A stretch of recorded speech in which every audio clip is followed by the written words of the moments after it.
Good evening, ladies and gentlemen. We are tonight's entertainment. This is the New Leaf Podcast.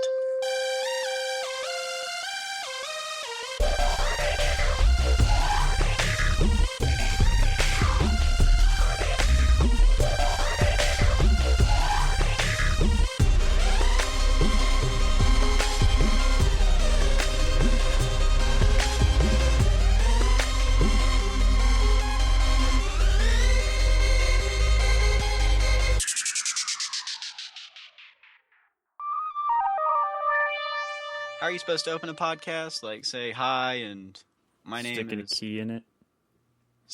You stick a... Oh, there you go. All right, well, hey, everybody. This is Tyler, and I am going to stick a key into the mic, and welcome to the New Leaf Podcast.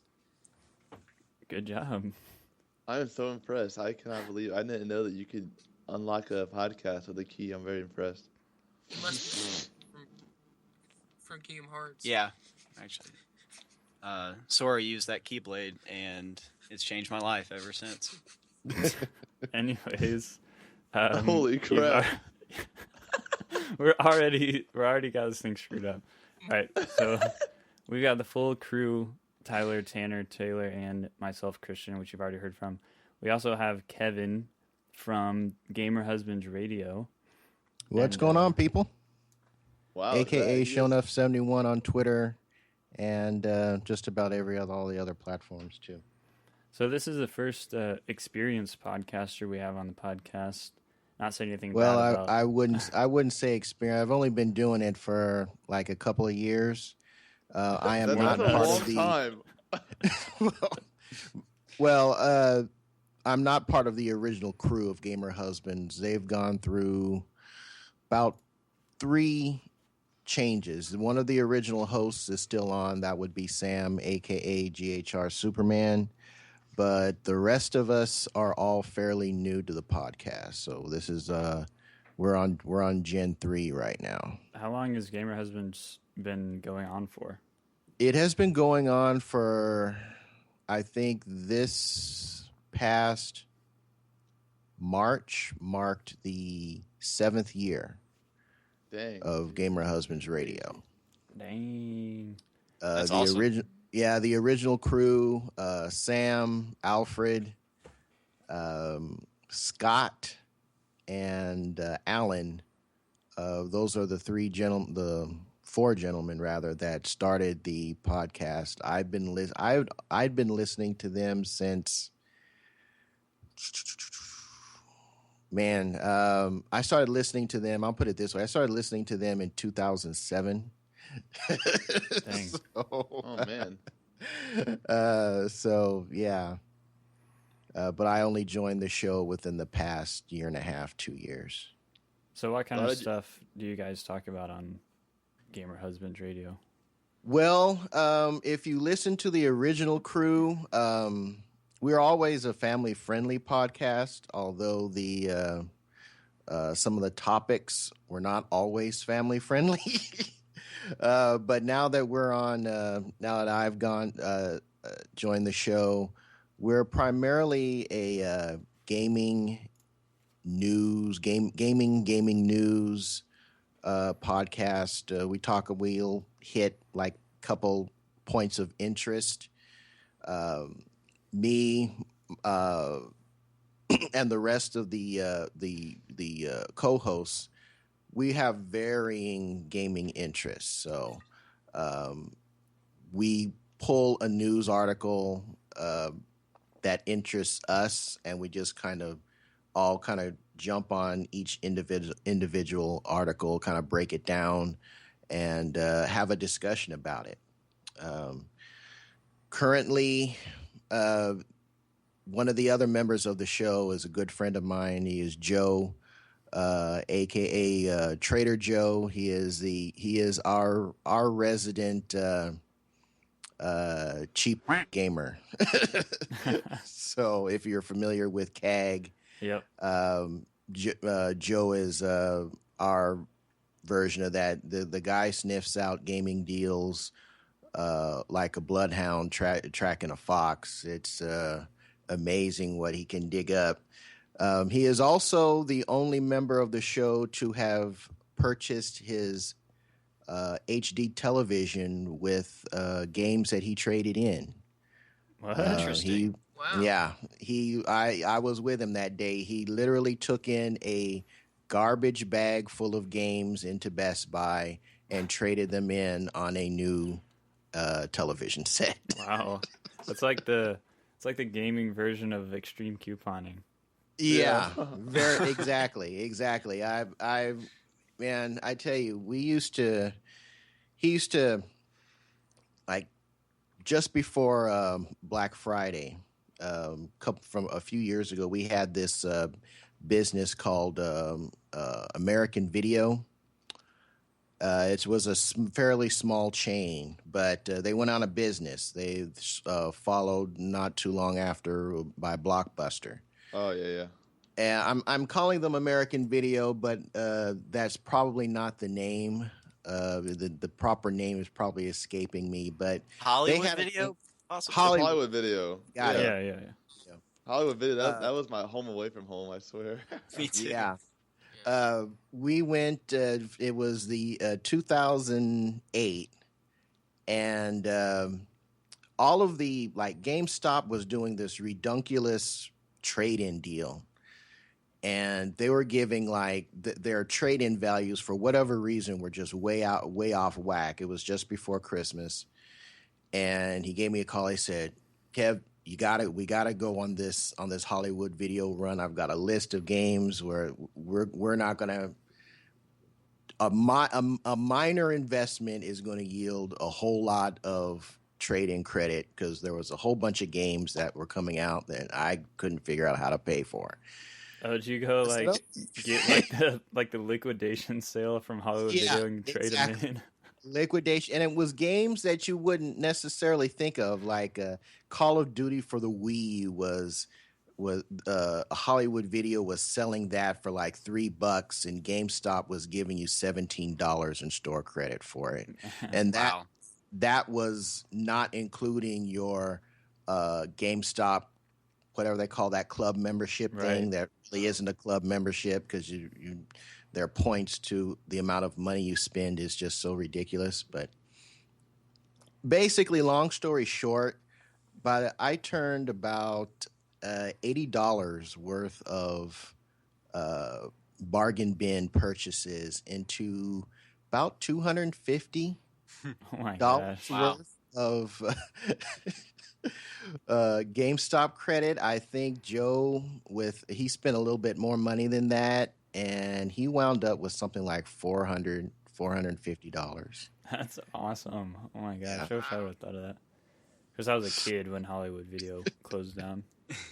I was more than a kid, but That was a sad day because there was one right next to our house, and so I would always drive over there. Yeah, And, that Game Crazy. Mm-hmm. Yeah, so So that was like, I mean, we still talk about that. We'll probably be talking about that, telling our grandchildren about it or something. But I've listened to a few episodes of Gamer Husband Radio, and not a whole lot, but you guys do kind of have a different perspective on things. Seems like you have a broad, between all you guys on the podcast, kind of have broad differences in opinions sometimes, but it's cool because you have kind of a good discussion between all that. So it's interesting, even though you guys are all way older than I am. I still appreciate it. yeah, we usually just any opinion that Christian has, we'll just try to talk louder than him, and so he's Make fun of my probably voice cracking. so we're very happy. He's probably very happy that there's someone that actually listens and is civil. Hey, not every podcast. Well, I mean, you haven't heard the off recording conversations that we've had. Sometimes they can get a little heated. It's 9 times out of 10 has nothing to do with gaming, of course. But Right. at the end of the day, we're all friends. Also forgot to shout out our newest member. That would be Chris Brown, aka Lefty Brown, Yep. who also does. Lefty, what the He's- heck? I he's have not been heard that around. name in like years. He's been around the block for a while. Yeah. Oh my gosh, I just had not heard that name. It's Yeah. Left Hook for Rihanna, right? Is that It you was talking about? Lefty. No, it's Oh. Lefty Brown. I was- He does the Married Gamers podcast Okay, with his no one wife gets it, Tyler. Kelly. It's okay. Sorry, yeah, I was just trying. No one gets it, Tyler. It's okay. I Yeah, understand. Lefty. I remember him on the Hardcore Christian Gamer forums like way back in the day. Yeah, like 9 years ago, way back. That was when me and Taylor first met. Good memories. So So we're gonna talk about PlayStation. We're gonna wrap it up.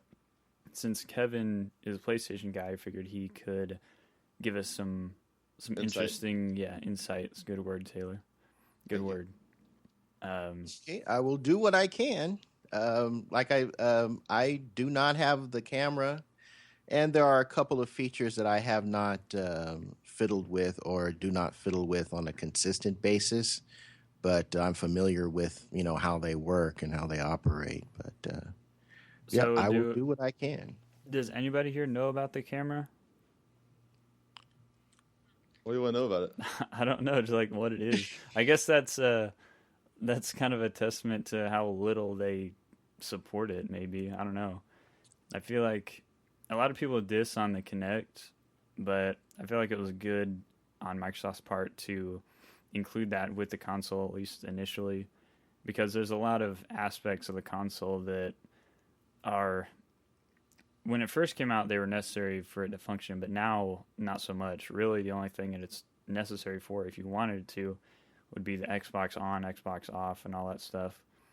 So, but nowadays they've kind of added a lot of things to work around some of the Kinect functionality, but it's still very convenient. And like I've mentioned before, I would not give it up.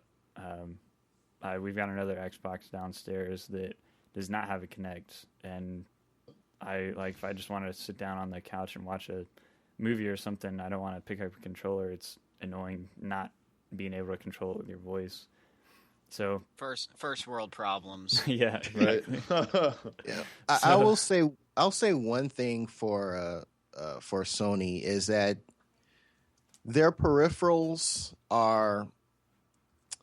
they're always based off of, at least when it comes to their consoles, they're always based off whether or not you as a consumer want to partake in them. Whether it's Move, whether it's the camera, because let's not forget the camera was really supposed to be included in the PS4. The PS4 was going to be knocking on that $500 mark right. at E3 2 years ago, or it was a year ago. And they pulled the camera out last minute in order to undercut the Xbox by $100.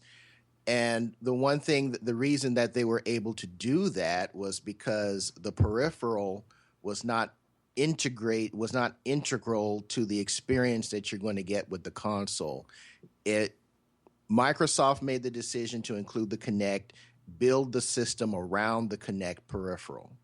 And that's why they had they've been having an issue withdrawing that peripheral from the unit as far as the smoothness of your experience goes. The PlayStation, the camera was an add-on. It was supposed to give you some experiences that you can opt for or opt out. It's not going to change your core experience. And that's a double-edged sword in and of itself, because it does not really encourage development of software to implement that peripheral, whereas Microsoft, everybody that was going to make a game knew that everybody was going to have a Kinect.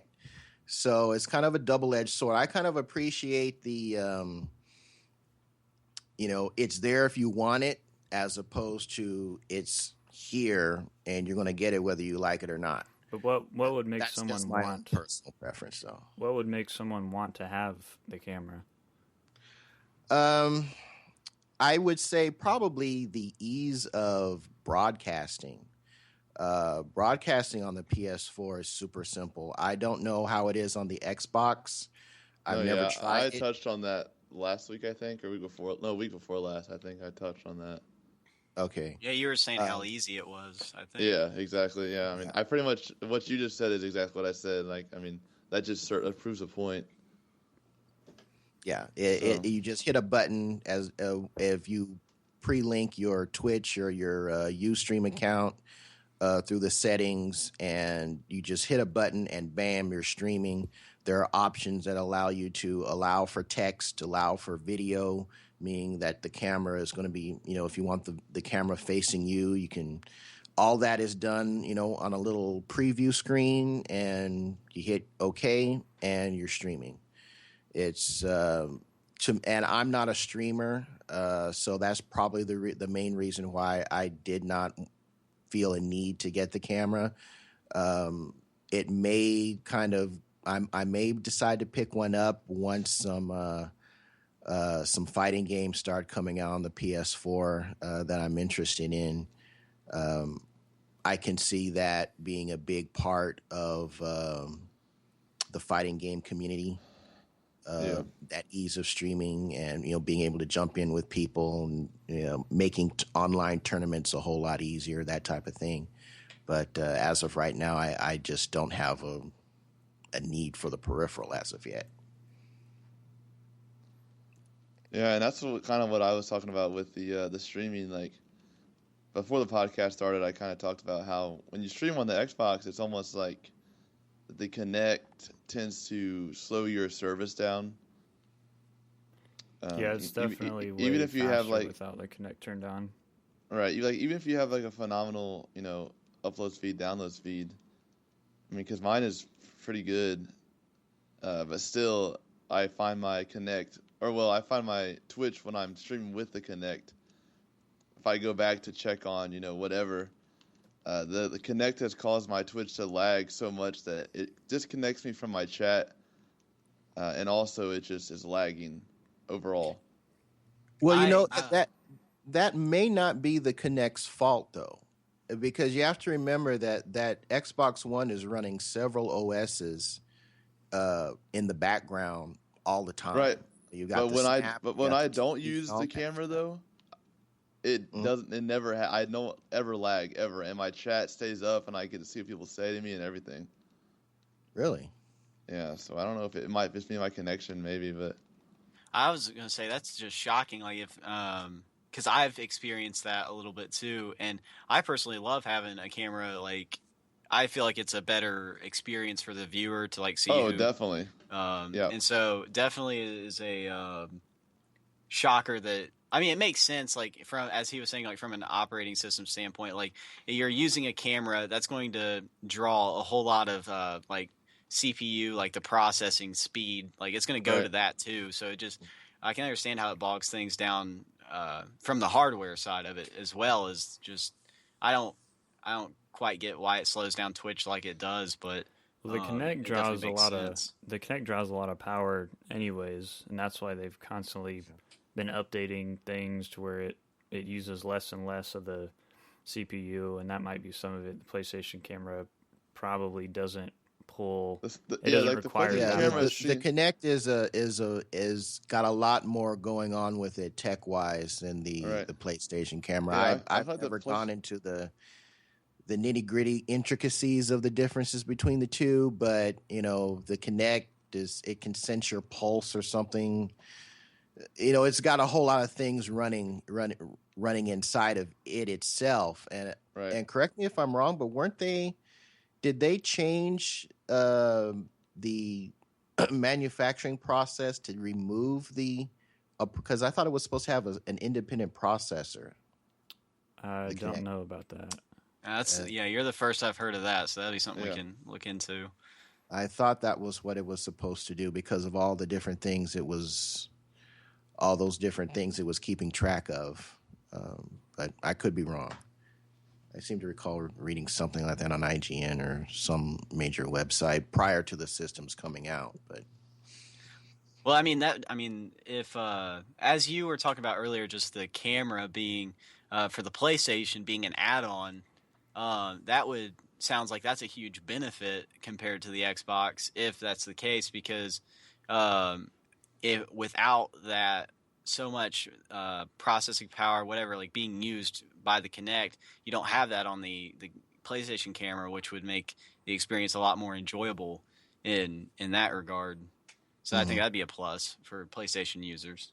Right. It is, Yeah. but it's also, like I said, it's that double-edged sword, because if people don't adapt that peripheral, I mean, look at the Move. I mean, the Move. I have a complete Move set. I think I probably paid like $20 for two moves, two nunchucks, and a charger, because nobody bought them. Yeah, that's super cheap. I was gonna say nobody was interested in them, because everyone was basically piggybacking on what the Wii had done, and they wanted to get that lightning in their own individual bottles, just like Nintendo did with the Wii, and it just did not pan out that way. So there's a plus and a minus to it. The plus is, the consumer makes the decision, and it doesn't hamper their experience, their core experience with the console. But on the other hand, it also means that you may not see a whole lot of software, because the company, the manufacturer has to say, okay, this is why you need to make games that will accommodate this peripheral. And the third parties are going to look around and say, okay, who's adopted it? Who's buying it? Well, nobody's buying it. Right. Well, why do you want us to include this? That these things cost us money. And Right. if people are not buying the peripheral, then we're wasting money implementing that functionality into it. So, well, still Microsoft did do that, but they still failed, because how many Kinect games are there? There's like 3 or 4, and they're all just subpar. Like nobody plays them. And I've heard the Disney the Disney one is supposed to be pretty good. Where you're what was that Disney that instrumental Disney Fantasia. Yeah, I think I've heard that Fantasia is supposed to be pretty good. But that's one out of how many games have come out for the Xbox since it's been out, and even the games that weren't Kinect specific, some of them implemented like voice commands and different things in there, but it just wasn't something that was prominent. And so it was kind of, I don't know where it broke down, but everybody who had the system for 6 months had a Kinect, and there was just nothing being done with it. So unless you had fitness, unless you used it for that, then that's a great utilization of that. That is a good, right? And I mean, here's the thing. I'll say this one last thing, and I'll stop yapping. But it is the manufacturer's responsibility when they bring out a peripheral or an add-on to show you why you need this. Nintendo did that with the Wii, with Wii Sports. It was their blessing and curse, because Grandma and Grandpa bought the Wii, and they had Wii Sports, and they didn't go back for anything else. Right. Yeah. It is incumbent on the manufacturer to show you why you need this peripheral. So I think if Microsoft and Sony with the Move, Microsoft with the Kinect, go to those in-house developers and say, we need you guys to come up with some innovative gameplay ideas that's going to show folks why they have to have the Kinect, why they have to have this PlayStation camera, and put those games out and market them and say, this is why you need it. And if the people like it, they're going to buy it. And the third party is going to see, wow, look at the attach rate, for this PlayStation camera. Well, the Xbox One already has the camera in the box, so we know everybody's going to have one. I think both of those companies failed in that aspect. They didn't tell the consumer why you need this camera. Yeah. Sony has a different way of doing their peripherals. You know, some people dig it, some people don't. Microsoft, you know, I think the biggest problem with the Kinect with them was that Sony was able to pull the camera out of the package last minute because it was not fully integrated into the console experience. Right. To your point, like there's definitely something like I went out and for PlayStation 2, Time Crisis 3 was on PlayStation 2, and you had to buy the gun and the whole deal. And when I got a hold of that, like it was just one of those things where I wanted a game with a gun, like, and it happened to be Time Crisis, which I'd played in arcades. It was awesome.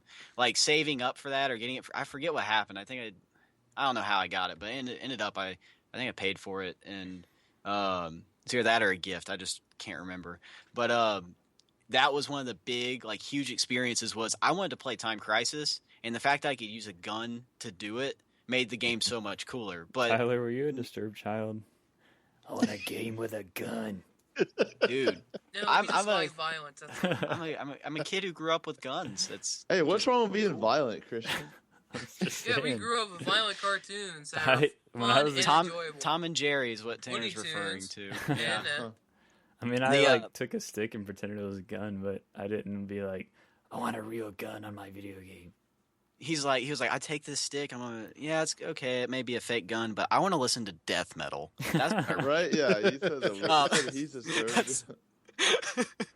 but By the way, I feel you on that gun because I have the it's for PlayStation 3 or is it PlayStation? No, PlayStation 2.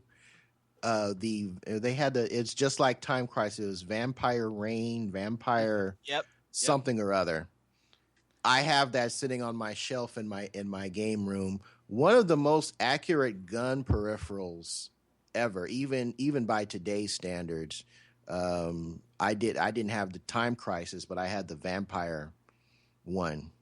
I forget what they call it. I'd have to go into my game room to look at it. But yeah, There's like I feel House you on of the that. Dead. There's like tons of different. Yeah.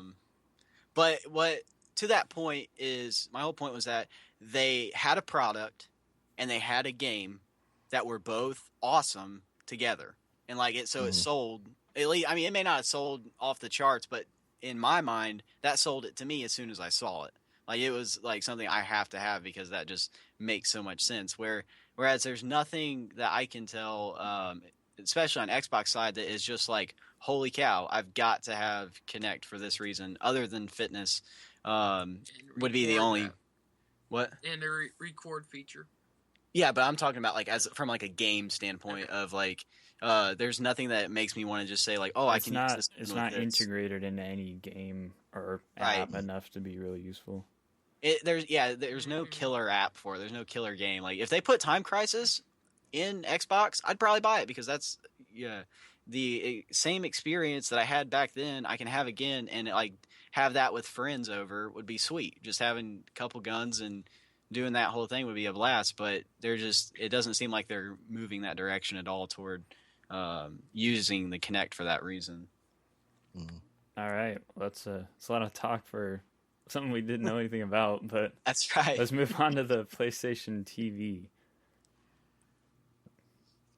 What is Okay. it? Oh, I'm sorry. Go ahead. No, you're the actual PlayStation guy. I got a little bit that I know, but since you're the PlayStation man, I'll let you take control. Okay, well, my experience is probably going to parallel or be close to your experience with it, possibly because I don't own that either. My buddy Trader Joe, my co-host, brought his PlayStation TV over, and I got a chance to fiddle with it. Basically, the long and short of it is it's a PlayStation Vita that you plug into your TV.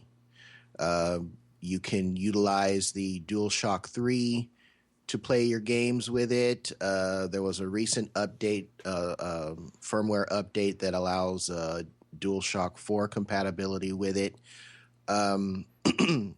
It runs off the same storage format as the Vita, so you're going to be paying ridiculous amounts of money for those proprietary storage cards. But I think it's big. The downfall on the system, and this falls firmly at Sony's doorstep, is one, it really wasn't marketed that well, and because it wasn't marketed that well, it lacks like some major, because it's also a streaming device. It lacks some major streaming services like Netflix. Netflix is not on the Really? PlayStation TV. And I think that it's like you've got Netflix on the Vita, but you don't have it. You don't have it on the PlayStation TV. If I remember when it was coming out, they were acting like it was supposed to rival like a Roku box or the Yeah, whatever the it was the a Apple Roku box that could play PlayStation games. That's exactly how it was being billed as. And yeah, it does PlayStation games, but its streaming is not so hot. I haven't tried the streaming, but some of the reviews I've read on the product have said that, well, if you're not using a hardwired connection, you might have some problems. But again, the biggest downfall to the unit itself is its lack of like big time mainstream streaming apps like Netflix. I don't even know if they have Hulu Plus. I would like to think that they would, but I'm not even sure on that. And again, there may have been some updates to this that I'm not aware of because again, I don't own the unit. But that was its biggest drawback after launch, is that it just did not have those core apps that every streaming device needs. That's interesting. That's because I remember when it was being advertised, that was how it was advertised as. So that's really odd that it wouldn't have those. I mean, even if it had it now, it's odd that it would not have those at launch. Kind of makes it irrelevant right out of the gate. Yeah. My interest in getting the unit was my wife does a lot of travel for her job. And sometimes if my vacation times line up, I'm able to go. So while she's doing her seminars and meetings and whatnot, I can be in the hotel, plug in the PlayStation TV and play some games until she comes back. Also, another feature of the PlayStation TV is if you leave your home console in standby mode and you're able to connect, all of your digital content can be played through the PlayStation TV from your home PS4 console. So that's pretty cool in and of itself. But again, that's all based on how strong your internet connection is. Right. So, in hotel Wi-Fi, Not very good internet usually out of the experiences may hotel. vary. Yeah. But that's still pretty convenient though. I mean, if you go on, if you say you go to a relative's house or something and you stay out of state, you can take that with you. And you have your own room. You can always, I don't know. It sounds like it would be very convenient for me. I feel like There's something cool that like he was talking about, like the streaming of the games and just being able to play games on that are, even if they're meant for mobile on a TV, is a huge plus to me. Because as much as I like staring at my phone all day, I want to be able to play a game on something that like big and I can see it, and I don't have to like squint. But I was reading about the PlayStation TV and it said that I just caught a glance that it doesn't actually produce like 1080p video on the like through the stream and stuff. It may only be like 720. Which could be a potential downer for some people. Well, it's just a portable device, so. Right. but still, I mean, just the fact that could turn some people off to it. Yeah, especially since like it's possible to get like a mobile game with 1080p nowadays. Yeah. If you have the phone for it, but I'm trying to think if there was anything else that caught my interest about it. I think it's a cool device. If it was a lot cheaper at $100, it's not worth it. You can find it on some there. I know there have been some liquidation sales on it. I don't Sony hasn't stopped supporting it yet. Joe located some deals on the PlayStation TV. They were going out for like $30, $30 or $40 by was it? It might have been eBay stores. Might have been blowing them out. There was some major online retailer was blowing them out for a ridiculously low amount of money, which is actually based off of the streaming functionality is probably the price it should have been, considering that it doesn't have, Netflix and possibly Hulu and, a lot of those mainstream core streaming services. All The right. good news is that can possibly be changed with an update. Yeah. Yeah. But like I said, not many people I feel like would adopt something like that if it was billed as that, but didn't actually offer that right out of the gate. So let's move on to some PlayStation exclusive apps, which the only ones I could find, if this is wrong, let us know, were the PlayStation View and Spotify. And Spotify is kind of a recent thing. I thought, I seem to remember Xbox had a lot more exclusive apps than just two, but I may be remembering wrong. Been a while since we talked about that. I've used Spotify on PlayStation. That used to be Spotify replaced. I can't remember if it was called PlayStation Music or Sony Music or whatever their music service, subscription service was. On Sony side, they ended that and they brought on Spotify as the replacement for it.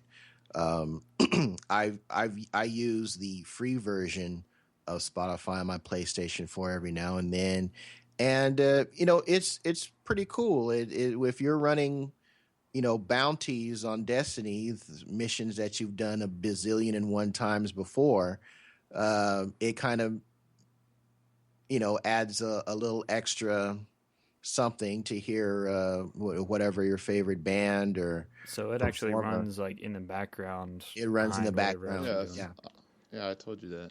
I know, but we didn't talk about it on the podcast.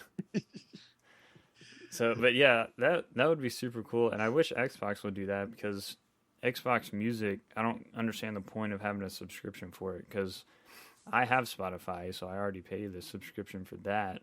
Right. So it'd be nice to just go ahead and put that on my console rather than paying subscription to Xbox Music or Pandora or Last.fm or whatever else Xbox has. I think Spotify is probably the best out of all of them, so Oh, definitely. I would rather have that on the Xbox. So that is cool. And I remember on the original Xbox, you could rip CDs onto the hard Yeah. drive and play that Yep. in the background. Well, not all the time, but certain you could games. do it on you could do it on 360 all the time. Yep. Oh, right, that's right. You could do it on 360 all the time. Yep. So, yeah, I wish the new consoles did that, because, yeah, it is, like you said, Destiny is super boring, running around trying to do that stuff, especially if you're all by yourself. Yeah. Yeah, usually, like, I'll take a Bluetooth speaker or something upstairs or run it through my computer, but it's not the same as all the audio coming from one direction. All right. And You it's listen to nice. One Direction? That's kind of okay. No. I'm I'm gonna have to edit that out. About, I'm gonna have to edit that out so there's no confusion. No. You leave that. I think it's cool too because PlayStation gave the ability, like when I'll play music in my or my Spotify when I'm playing Battlefield Hardline. So if I want my game audio to be a little louder than my music, then so be it. Sony gives you the option to change the volume levels between everything. So that was really something I thought was pretty convenient. Mhm. So I was looking at while we were talking about the PlayStation camera, I pulled it up on my computer, just the kind of the PlayStation's like main like site for it or whatever, and I noticed that there is Share Factory on the PlayStation, which it may it may be, it's not an exclusive in the sense that Xbox has the upload studio. We talked about no, Share Factory. yeah, we talked we? about that. Yeah, Oh, well, never mind then. Go listen to our prior podcast. It was like two. It's It was like 2 weeks ago, Tyler. Dude, I haven't been in the podcast for he like, might have been gone that week. No, I'm actually. pretty sure he was here that week. I don't remember. It was too long ago. I can't remember what happened I last night. I So don't know. Me neither. So what about PlayStation View? PlayStation View is basically their version of cable. It is intended to be for those who have cut the cable TV line and are trying to, get something to supplement it. I had the PlayStation View payment plans up, but for whatever reason, I think it's. Let me see if I can bring it back up again. So it's not like the Xbox TV where it just runs through a like DirecTV or something. It's actually its own. No, separate it's its service? own thing. Oh, okay. It can stream to supporting mobile devices, your PlayStation 4. I think it's on PlayStation 3 as well. Let me see if I can bring it up here. But So is it like? Does it have like the stream? Well, I guess it wouldn't have like Netflix and that stuff because that's separate apps. But no, is it has like, channels. It's just like your cable subscriber. They have channels, like they have Comedy Network and so it'd probably be more like Adult Sling. Swim and all that, stuff like that. so it'd do you probably think it'd have ESPN on it as well, or would that be separate because that may be an app on PlayStation? I don't know. Well, I don't. It'd probably be on there. I'm like, I don't have a PlayStation. I don't know what it is, but from what it sounds like it's kind of like the Sling TV service. Yeah, where you it's pay very the much service very and you much just kinda, like Sling TV. It's like an a la carte deal. You just Yeah. kind of pick which channels you want to use. That's good because I don't have TV either, and even if I had some kind of service, I probably wouldn't watch it very often. But I watch Netflix and stuff like that. But for like in this, like most people, I guess now are kind of moving away from paying like satellite or cable and all that stuff. yeah, Like I know, I mean, it's probably a ratio of 10-1 people that I know that have cable or satellite that don't. So it's a smart move on their part, something that I think Xbox maybe should have had. Has PlayStation had the View since the PlayStation 4 released? No, View came out launched this year. Oh, okay. I think Xbox has Sling TV, so that might be its. Right now, the version. supporting devices are only PS3 and PS4. You download the app, and basically, it becomes it's like your what you would get off of your cable box. You can store up to, I forget how all of the shows will store on a DVR up to a certain point, and I forget how much. I forget how long that is, and you can select your favorite channels and whatnot. As far as plans go, the plans, and this is not everywhere. View is not available everywhere, but for areas that it is available in, here's a list of channels. You got CBS, Cozy, Fox, NBC, Telemundo, AMC, Animal Planet, Fox News, CNN, Destination America, DIY Network, E Entertainment, Esquire, Food Network. There's a whole bunch of them. USA, VH1. Sci-fi. Those are some pretty big stations. Yeah, MTV, Spike. They don't have Oh yeah, they have Sci-Fi Network and they have the Science Channel. History It sounds Channel. like regular. It sounds like regular old cable. Yeah, that's well, you pick pretty much what it which is. channel you want to subscribe to, right? Yeah, and they have there are 3 subscription plans. Access gives you 50 great channels of live TV. I'm just reading directly off this website. Of live TV, movies, and sports. That's $49.99 a month or $50. Core plan includes sports channels and also access to local sports. That's $60, and then you have Elite, which let's see, Elite Core. I guess they start getting into however they define. Elite gives you everything, including your what they're calling local sports channels. I don't see a big and the amount. I'm sorry, the amount of channels that you get access to depends on what package you get. Like the access, you get a lot of what you would find off of a basic cable. Core gives you some of those. They're not like premium channels like HBO and Showtime, but they're those like Fox Sports 1 and Fox Sports 2. That's a part of the core plan.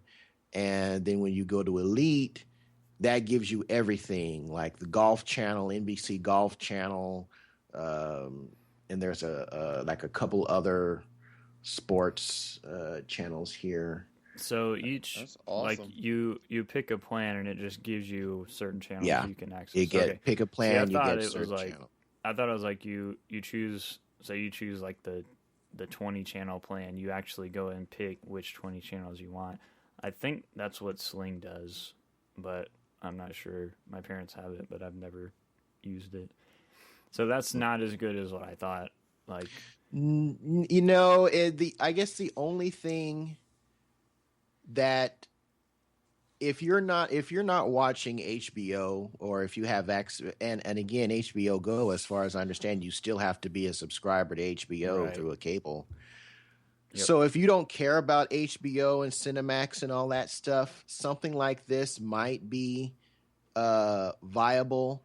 $70 is for the maximum is not bad as far as the cable plan goes.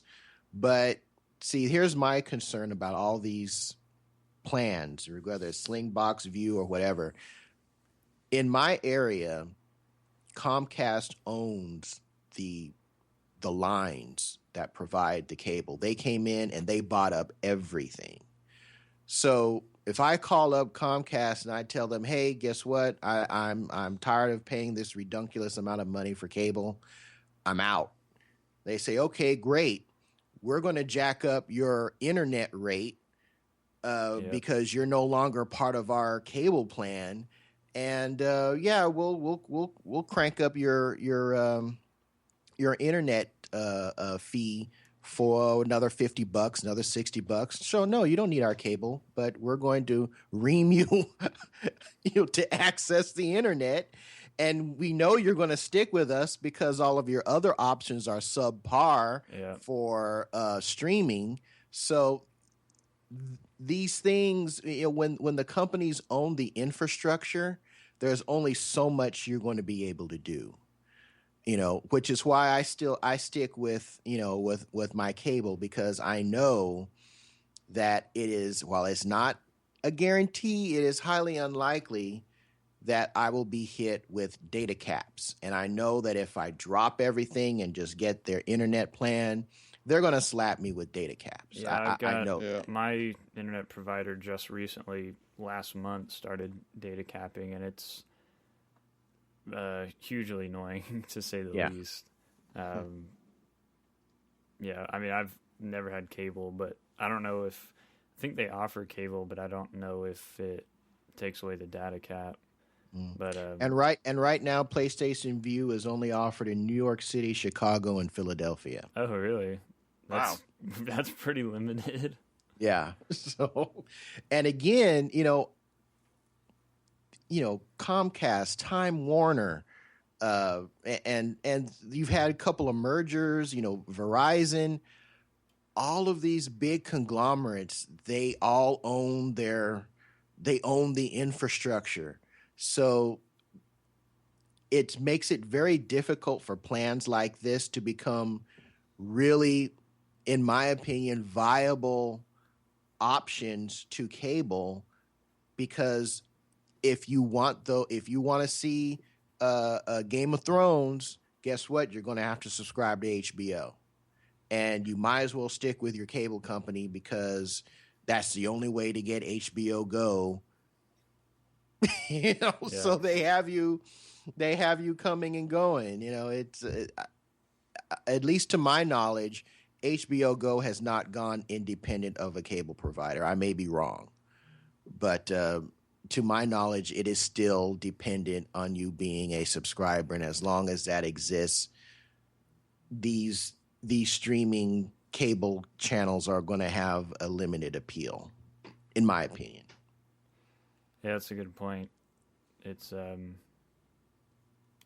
feel like the way everything's set up now is kind of holding back innovation on the internet front, just like you said, because you got the huge companies that own the lines, so they want to get as much money out of the traffic that goes through them as they can. And if you're not going to pay them for one service, you're for sure going to pay them for something else. Right. So, and we can't forget what Comcast did to Netflix. They said, well, a lot of our people are trying to are dropping us because they prefer you guys. So guess what? We're going to throttle them down. And if you want to get them back to, their HD viewing, you're going to have to pay us some more money. yeah. They're like mafia dons. That does make sense, though, if they are running you out of business. Yeah. Yeah, but With, I mean, the infrastructure, you can do that. Mm-hmm. Yeah. I think Comcast is fine to lose some of their TV subscribers. I mean, they've got plenty of other avenues of income. Yeah, but that's not how, someone It's all about that's the money, making, dude. Yeah, if you're making money and then you're all of a sudden losing money, there's a problem. It's not that you have other outlets that have money. It's that you're losing the money you once had. Money at all when you're that big. That just doesn't look good to your investors. And I'm sorry, I don't mean to pull this. Comcast is a horrible company. I mean, that is why they switched to Xfinity, because the name Comcast was so despised among the people that subscribe to their service. And I've been a Comcast subscriber for many years. They're horrible company. If you have a problem, good luck trying to get somebody to even listen to your problem, let alone try and resolve it. It's just That's another problem when the companies get too big. Mm-hmm. Big business. I could go on rants about that, but let's continue on. I'll stop Let's there. get down the rabbit hole. So we talked a little bit, I think the last time, 2 weeks ago, we talked about PlayStation, about the cost of the service. The PlayStation Plus is cheaper than Xbox Live, right? How much cheaper is it? as far as the yearly subscription? Yeah, as far as the core subscription, but the one thing that I think what Xbox has a lead in is that there's always a deal for Xbox Live for a year for $30, a year for $40. I've seen some on the PlayStation, but yeah, you're right. It seems like it's a lot more often you see it for Xbox than you see for PlayStation. So they are definitely pushing the discounts on the service a lot more. But on the other end, the free games that you get on PlayStation Plus is just is just redunculous, and they're basically someone coming into the coming onto the PlayStation console, being a first time PlayStation console owner. If they buy a PS4, they've got a ton of games that they don't have to buy. You know, Right. if on PlayStation 3, if you go and pick up a PlayStation 3 right now and you get your PlayStation Plus subscription, there is a ton of software that you can play that you will not have to spend a dime extra. You have a built-in library for whatever system you have, and that's across the Vita, the PS3, and the PS4. So I can kind of give them a little slack for not having as many bonuses that Xbox Live has, because that's all one account that is supporting 3 different platforms. And they're not crappy games either. I mean, it's like we've talked before. It's like brand new indie games will be free on PlayStation Plus, but they'll be like $15-$20 on Xbox. And they're good games. I mean, 'cause like we talked about before, when they first started doing it, it was kind of like we said, like Halo 3 is always what comes to mind for me, because it's like it had been out for 6 years, and then they were like, hey, we want you to have Halo 3. Yeah. Like, it's like who hasn't played that at this point? But but we have to give Microsoft some slack too, because when PlayStation Plus was first announced, you were looking at that and say, okay, so I'm going to give you guys extra money so I can get firmware downloads that don't require me to have my system on. Yeah, that's money well spent. Things that they were getting for free on the 360 side. But once they started incorporating those games, and again, a lot of this stuff, Sony they were going to these publishers and saying, this is what our plan is. How are we going to get incorporate PlayStation Plus access for our customers for no extra amount of money? Are you willing to partake in that? So there was some money exchanging hands in order to get those top quality games. And I think that it probably caught Microsoft a little bit off guard, because PlayStation Plus, and I was a subscriber since day one, wasn't all that hot when it initially launched. It was, okay, I get my updates and, whatever else. I get some online storage for my saves. Wonderful. But it turned into what it is today over time, and making those deals. And I think it probably caught Microsoft a little bit off guard. And so that's why they had to start out with, Halo 3, because they had to go back to those publishers and those content creators and say, let's take a look at this in the light of what we want to do with games with gold. So that type of thing takes some time. Yeah, it's a good different opinion than that I hadn't really considered before. But so do you think that the PlayStation Plus offerings kind of by itself makes up for a lot of the costs of the service itself? Yeah, I do. Particularly when you consider it's across 3 platforms. Yeah, and they could have said, okay, and we're going to introduce this basic tier for this, and if you want Vita games, you can pay this much, and if you want PS4 games, you can pay this much. I mean, they could have taken it that route, but one account across 3 different platforms,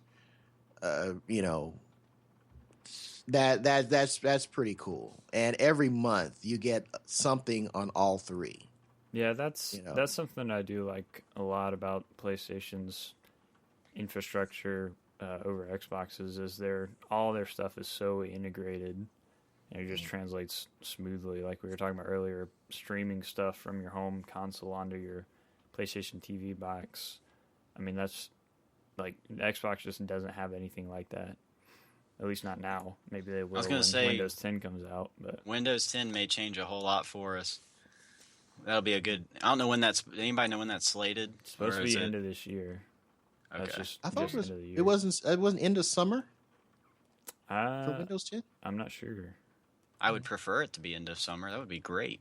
I think it'd be the only problem with end of year is that you're having all of the new gamers, the Christmas Bundles. yeah. I'm sure it'll everybody from probably be Christmas, out it'll before then, like before Black Friday. Everybody buying new consoles will just have it as part of their day one update. So it might be like fall, late fall, something like that. I don't know. Let's talk about the hard drive management on PlayStation 4. Have you messed with that at all, Kevin?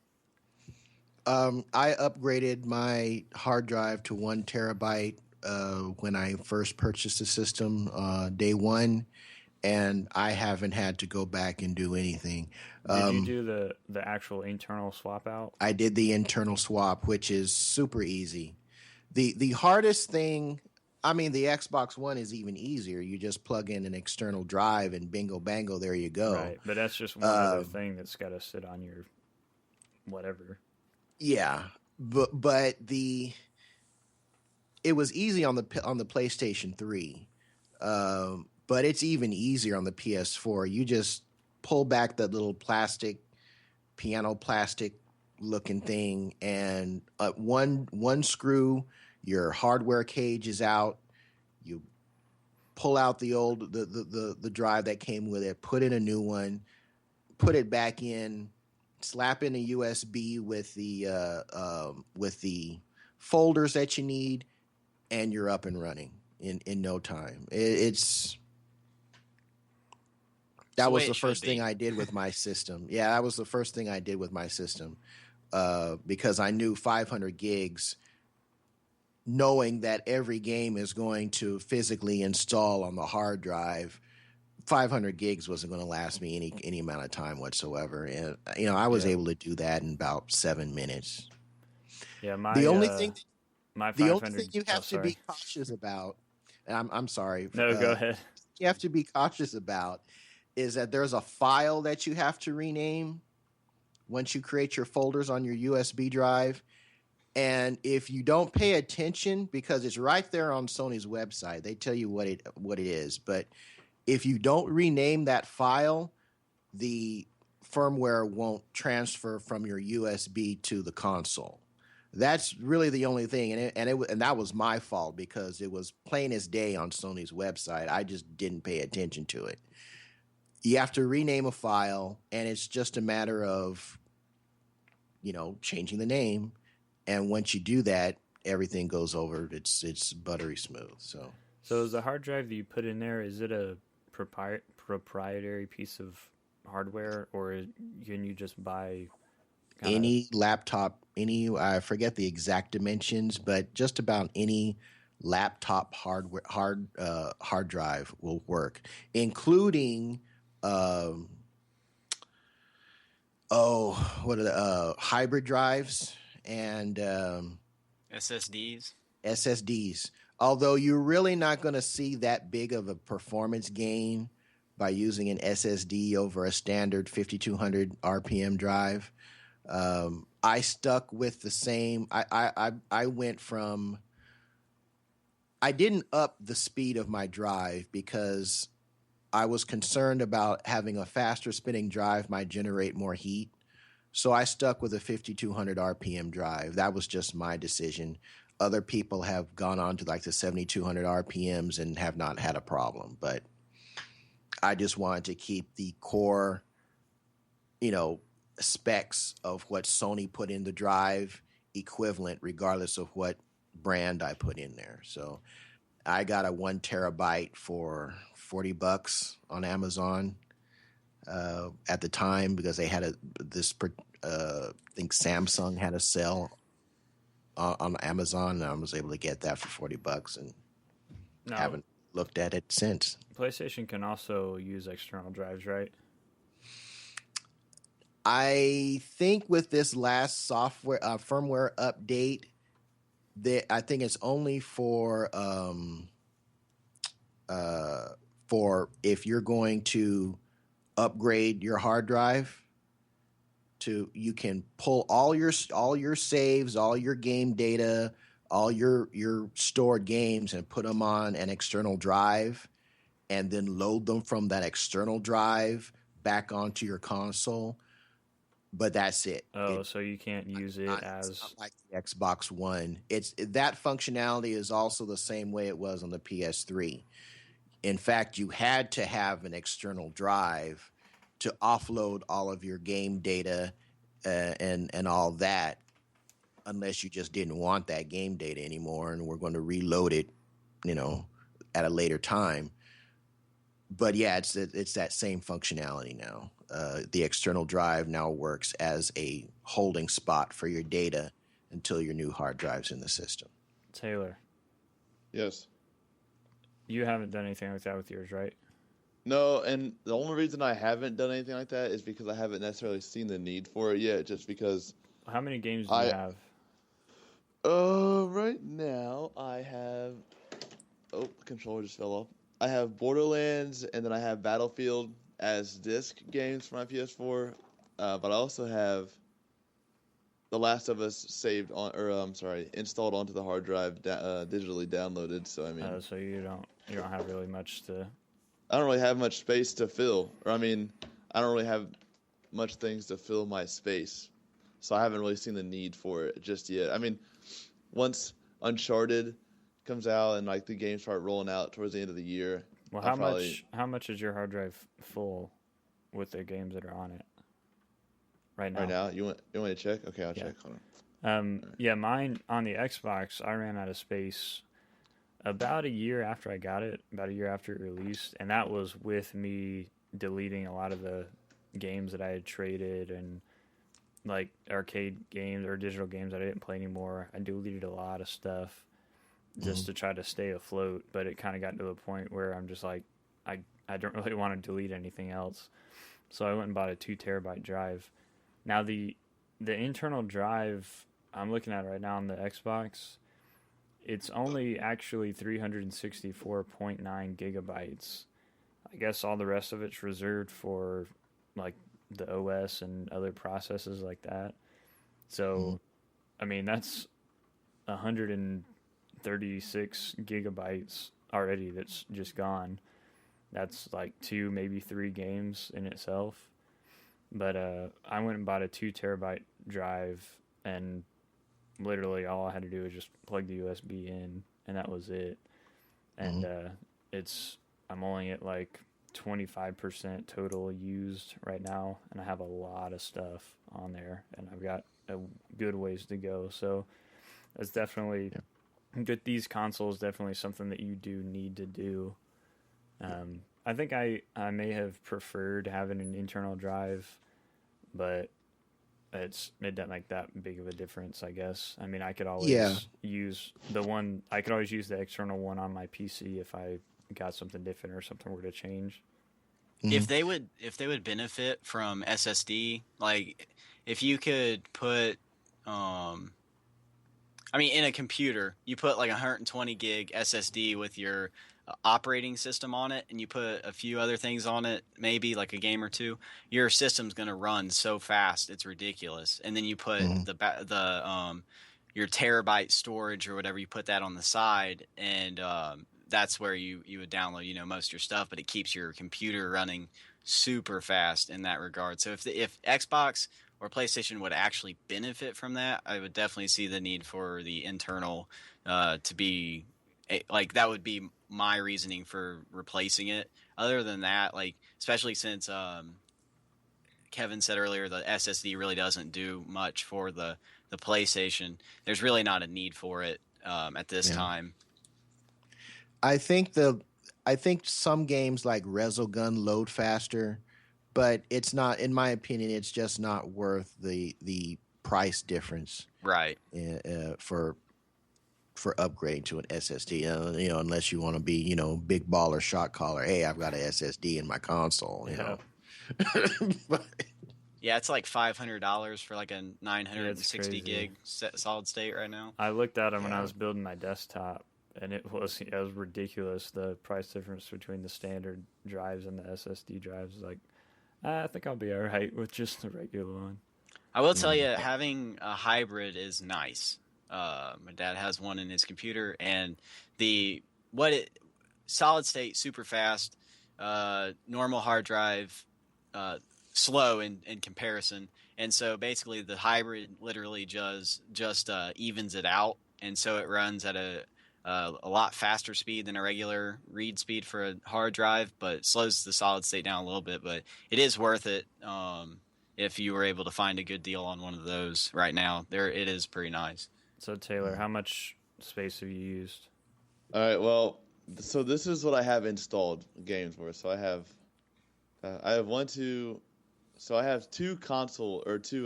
three disc games, or 2 disc games, and then I have 1, 2, 3, 4, 5, 6, 7, 8 digital games installed.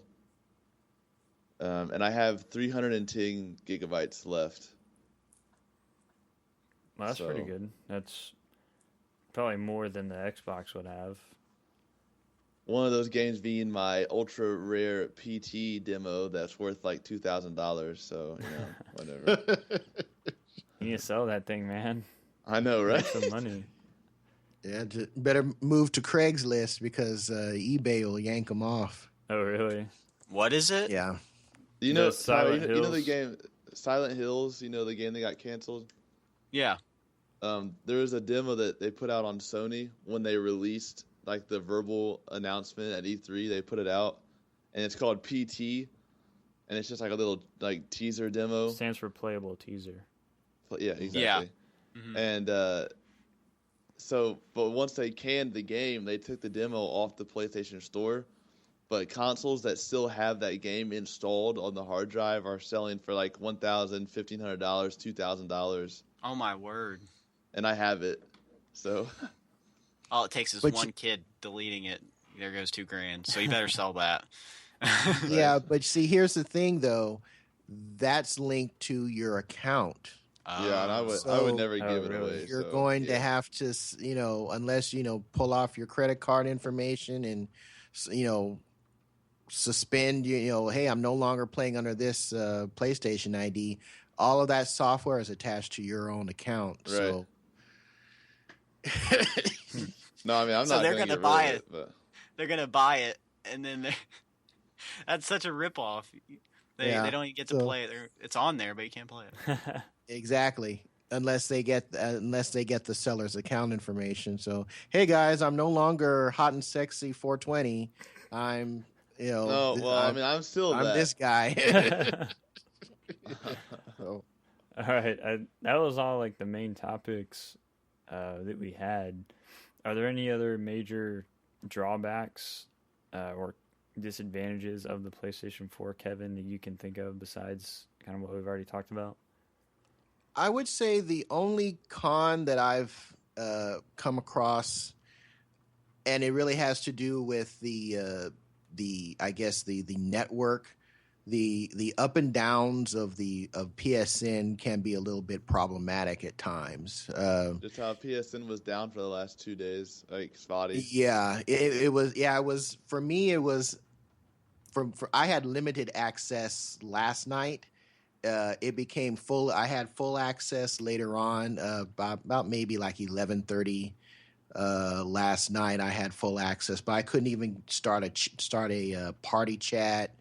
But I could go into the store. I could start a game, and if I wanted to play Destiny, I just had to try and hit the relog in about 5-6 times, and it would let me in. That type of thing is annoying. I think they're trying to learn because this is really the first Sony's first console where interconnectivity is a big part of the system. Where Xbox 360, it was even on the original Xbox, that was a big integral part of that console. And of course, Xbox Microsoft Live has always been huge on the Xbox. Yeah, and Microsoft being a software OS company, they've had that stuff on lock for a long time. This is kind of sort of still new territory for Sony. One more thing, I think the reason that the PS4 is as connected as it is, this is the first console designed by an American. The guy really? the guy that created what was that? As a teenager, he built crystal castles for Atari for their arcade division. Mark Cerny, that's his name. Mark Cerny designed the PS4 from the ground up for Sony, and the reason that it is Western friendly as it is with regards to connectivity, that type of thing, access, being connected to the people on your friends list, has a huge part is because of his influence. And he is the first American to design a console for this traditionally Japanese company. So that's why it is the way it is. But they still need to up their internet game and make the PSN more solid. I mean, Xbox Live goes down as well, but they're not down nearly as long as PlayStation Network is when these massive drops take place. So Right. that's definitely something they need to work on. But other than that, I really don't have any. I can't think of any cons for it. That's a big one, but I can't think of any other issues. It's all right. And from being a PlayStation owner, I mean, that is true in that regard. But besides that, I mean, even then, I don't really know if I could even really come up with any huge major complaints. Besides, I mean, really none. I don't think there are any. Oh, I want to kind of. I did want to say that I don't know if we mentioned this before, but in case we didn't, I think it's ridiculous that Xbox doesn't come with a microphone, but the PlayStation does. What? Xbox comes with a microphone. I didn't have one. Yeah. Mine did. You Wait, got did ripped mine off. have one? Oh no, wait. I'm sorry. It does come with one, but I had my story backwards. I'm so sorry. The PlayStation I wish doesn't. No, Sony does, but the one they comes with is like garbage. In my opinion. So that was my complaint. That's what I was trying to think of. Yeah, I can kind of let them slide on that because the controller takes any 3.5 millimeter 3.5 millimeter jack. Yep. And I can just pull my headphones from my iPod and slap really them anywhere. I'm right. chatting. Well, that's the same. I feel little like thing that they put in there was kind of cheap. I would have thought they would have just included the headphones that came with the Vita. I mean, they were of higher quality than what they included in the PS4, and you're paying $400. What it was at the time, it was $400 for the unit, and that was kind of chintzy. But because they had that 3.5 jack on the controller, it's like, well, there you go. To my knowledge, I think the Xbox One still requires an adapter. yes, for it does. their Yes, it headset. does. Yep. And the But PlayStation see, does not. that's. I feel like it's kind of the same disadvantage that the PS3 had because with the PS3 you could buy any Bluetooth headset that you wanted and connect to the console. So what that meant was somebody that wanted to could go out and buy something that was nice, but most people are just going to buy like the cheapest one they can get, and it's going to sound like just total garbage. Yeah. So I don't know if that's the case. I mean, iPod headphones aren't very low quality, but still, I don't see how that could be on par with like the headset that comes in the box with the Xbox. a lot of that also has to do with the network itself. With the last major update from people that I interact with on Twitter that have both consoles, they are saying that the chat has improved on the PlayStation Network with I think it was like update 2.5. With this with the last major update that they did, that the chat quality went up. In my opinion, it wasn't bad, but since I don't have an Xbox, I didn't have anything to compare it to. But they're saying that the quality of the chat has improved heavily. Also, the PS3, a lot of that interactivity, what little you could do, a lot of that had to be implemented through the game itself. Yeah, there wasn't any party there chat. really was no easy way of connecting to people on your friends list to chat. There were workarounds. I used to, me and a couple of my friends, when we get together, play Street Fighter 3 online, we do workarounds within the system, but it's not it was not nearly as cohesive and easy to implement as it was on 360. Just hit a button, go to your friends, hey, connect, bang, there you go. Right. A lot of that is provided by the software. I will say though that I've experienced more issues with my Xbox Live Party Chat than I have with my PSN Party Chat. So, like since it's been up, basically, is what you're saying. Yeah, because I mean, especially as of late, and I don't know why. I don't know if an update that Microsoft put out on the console screwed the chat up or what. But well, they might have been preparing for the dedicated party chat servers. So, but yeah, recently, within the past month or so, I'd say it's been really rough as far as connecting. But like annoyingly rough. I don't know if that dedicated server update is out now. I think it is. I think that was part of this month's update. But hopefully that fixes that issue. Yeah, so. Well, Tanner, what are your thoughts? Oh, sorry. He's playing Infinity Blade, isn't he? No, he's just chilling. Tanner's been quiet. He's been listening. I didn't know if he had anything. A learning. No, sorry. It's not like I'm not the techie person here, so I just the only thing of PlayStation I like is Ratchet and Clank and Kingdom Hearts. So I'm pretty much. Tanner's like our sideline judge. Oh god, that sounded so scary.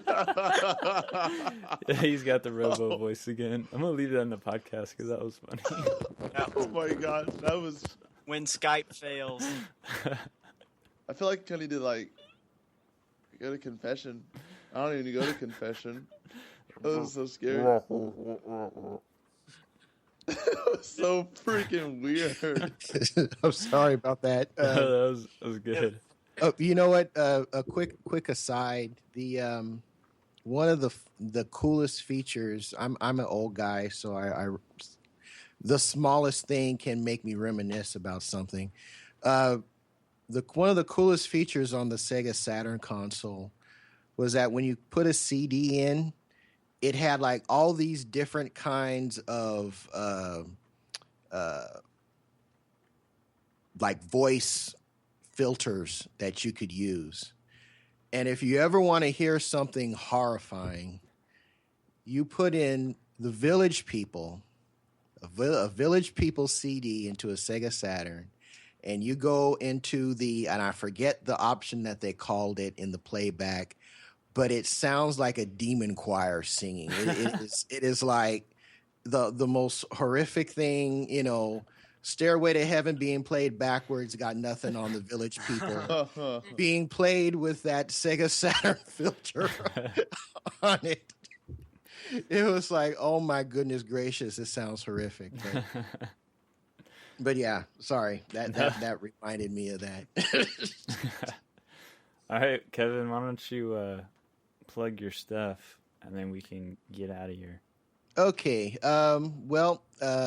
Thank you guys for having me on. It was awesome. I am a fan of your show, and as I mentioned in my email, it is because it is so hard to find some gaming-related podcasts that you can actually play on your work computer. I don't have too much of a problem with language, but you can't have that stuff playing at your work, in your workspace. Right. And I also appreciate that you guys are Christians, so I think that's an influence that is sorely lacking in gaming and geek culture in general. I've found that a lot of it is openly hostile to, in particularly the Christian faith, and it's just nice to hear some believers just getting together and just having fun with their hobby and expressing their likes, dislikes, and joys with regard to that under that umbrella of faith. So I really appreciate what you guys are doing. Thank you. Are you a Christian, Kevin?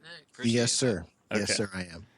Yeah, that's something I was going to mention about your show too. Is I don't think everybody on there is a believer, so that's it's kind of another testament to kind of the different viewpoints that everybody comes together on, and they can still have a civil discussion. So I appreciate that about your show as well.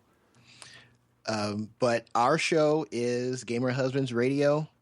I am a co-host of that along with Sam, aka GHR Superman, Rick, who is Dragon 59, our senior member, that's Rick, and Chris, aka Lefty Brown, who also hosts the Married Gamers and You Lose podcasts, and my good friend Joe, aka Joe Fongul on Twitter, and Trader Joe, as he's known on the show.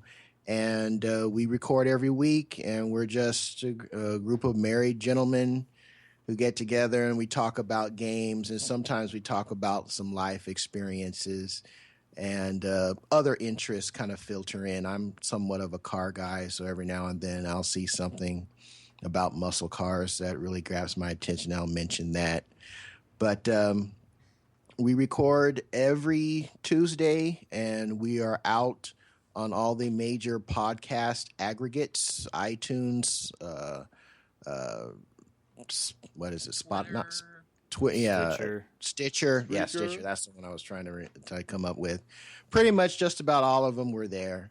So we're a clean podcast for the most part.